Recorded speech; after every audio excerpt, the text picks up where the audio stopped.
High, good morning family. তোমরা কেমন আছো? আশা করি ভালো আছো। তো আজ বৃহস্পতিবার। জয় মা লক্ষ্মীর জয়। মা লক্ষ্মীর কাছে প্রার্থনা করি তোমাদের ব্যবসা বাণিজ্য সকলের ভালো হোক, তোমাদের সংসার পরিপূর্ণতা হোক, তোমরা সুস্থ থাকো। নৈহাটির বড় মা তোমাদের মঙ্গল করুন। তো তোমরা নৈহাটির বড় মার কাছে এসে সবাই যে যেখানে আছে ঘুরে যাও। বড় মা কখনো কাউকে খালি হাতে ফিরায় না।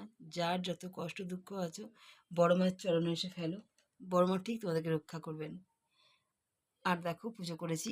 বাবা লোকনাথ তোমাদেরকে রক্ষা করুন, বাবা ভোলেনাথ তোমাদের সব আশা পূরণ করুন, আমার রাধা গোবিন্দ তোমাদের পথ দেখান, বজরংবলী আপদ বিপদ থেকে রক্ষা করুন, মা লক্ষ্মী তোমাদের ঘরে সবার ঘরে ঘরে বিরাজ করুন।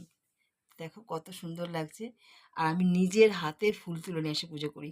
আমি কেনা ফুলে পুজো করি না বন্ধুরা, জানো তো। আমি নিজের হাতে একটা করে ফুল তুলবো, তুলে পুজো করব। আমার খুব ভালো লাগে। তো টাটা বাই, ভালো থেকো, সবাই সুস্থ থেকো। আর